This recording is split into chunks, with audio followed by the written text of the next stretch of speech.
भजन संहिता अध्याय 46।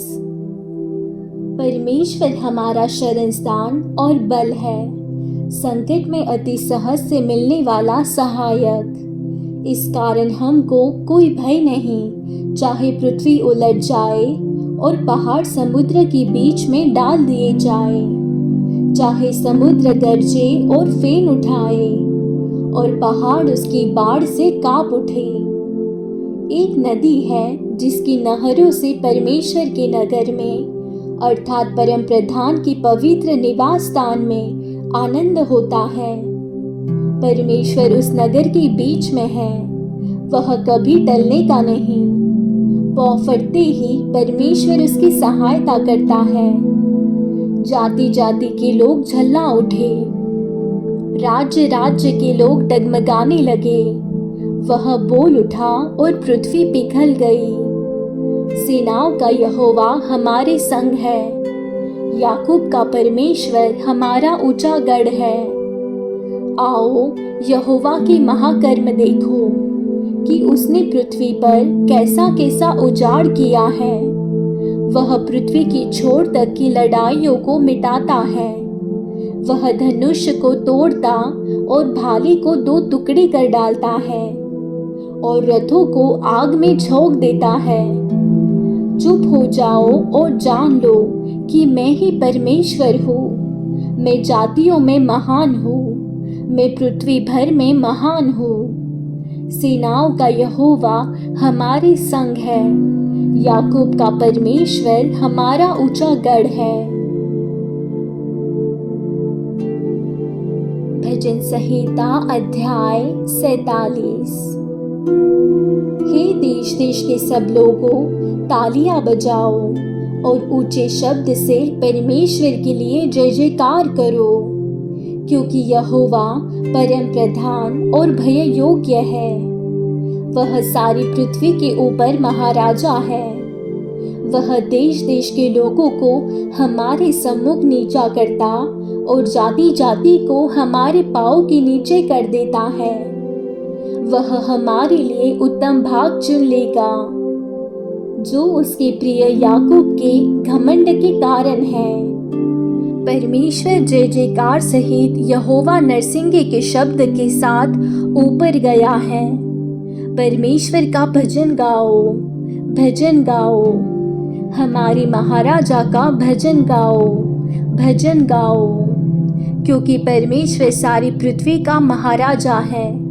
समझ बूझ कर बुद्धि से भजन गाओ। परमेश्वर जाति जाति पर राज्य करता है। परमेश्वर अपने पवित्र सिंहासन पर विराजमान है। राज्य राज्य के सामंत अब्राहम के परमेश्वर की प्रजा होने के लिए इकट्ठा हुए हैं, क्योंकि पृथ्वी की ढाली परमेश्वर के वश में है। वह तो शिरोमणि है। भजन संहिता अध्याय 48। हमारे परमेश्वर के नगर में और अपने पवित्र पर्वत पर यहोवा महान और अति स्तुति के योग्य है। सिय्योन पर्वत ऊंचाई में सुंदर और सारी पृथ्वी के हर्ष का कारण है। राजाधिराज का नगर उत्तरी सिरे पर है। उसके महलों में परमेश्वर ऊंचा गढ़ माना गया है। क्योंकि देखो, राजा लोग इकट्ठे हुए, वे एक संग आगे बढ़ गए। उन्होंने आप ही देखा और देखते ही विस्मित हुए। वे घबराकर भाग गए। वहां कपकपी ने उनको आ पकड़ा और चच्चा की सी पीड़ाएं उन्हें होने लगी। तू पूर्वी वायु से तर्शीश के जहाजों को तोड़ डालता है। सेनाओं के यहोवा के नगर में, अपने परमेश्वर के नगर में, जैसा हमने सुना था वैसा देखा भी है। परमेश्वर उसको सदा दृढ़ और स्थिर रखेगा। हे परमेश्वर, हमने तेरे मंदिर के भीतर तेरी करुणा पर ध्यान किया है। हे परमेश्वर, तेरे नाम के योग्य तेरी स्तुति पृथ्वी की छोर तक होती है। तेरा दाहिना हाथ धर्म से भरा है। तेरे न्याय के कामों के कारण सिय्योन पर्वत आनंद करे और यहूदा के नगर की पुत्रियां मगन हो। सिय्योन के चारों ओर चलो और उसकी परिक्रमा करो, उसके गुम्मटों को गिन लो, उसके शहरपनाह पर दृष्टि लगाओ, उसके महलों को ध्यान से देखो, जिससे कि तुम आने वाली पीढ़ी के लोगों से इस बात का वर्णन कर सको, क्योंकि यह परमेश्वर सदा सर्वदा हमारा परमेश्वर है। वह मृत्यु तक हमारी अगुवाई करेगा। भजन संहिता अध्याय 49।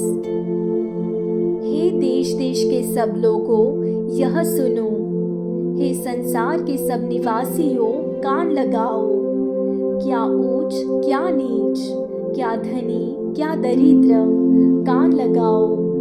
मेरे मुंह से बुद्धि की बातें निकलेंगी और मेरे हृदय की बातें समझ की होंगी। मैं नीति वचन की ओर अपना कान लगाऊंगा। मैं वीणा बजाते हुए अपनी गुप्त बात प्रकाशित करूंगा।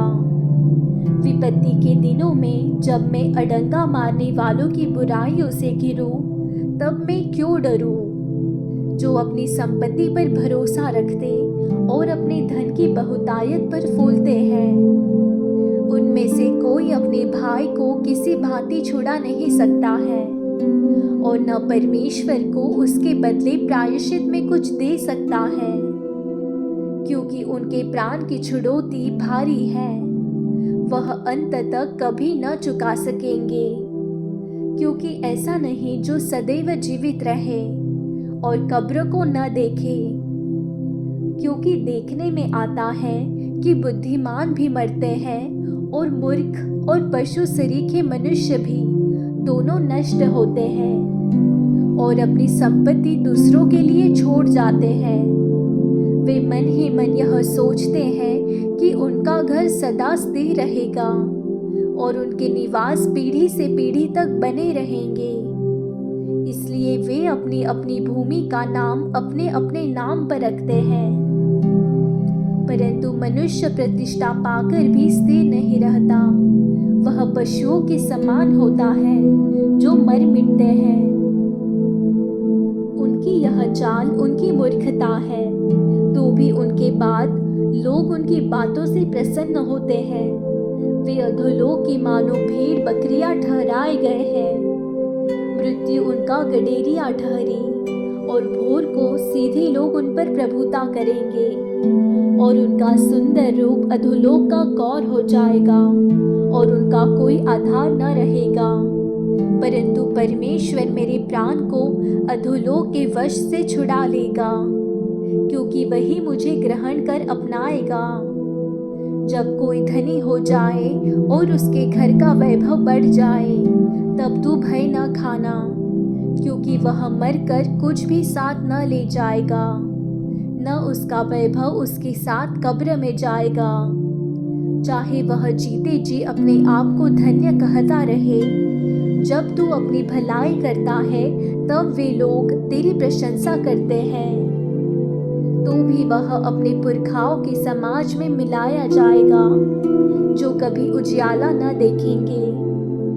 मनुष्य चाहे प्रतिष्ठित भी हो, परंतु यदि वे समझ नहीं रखते, तो वे पशुओं के समान हैं जो मर मिटते हैं।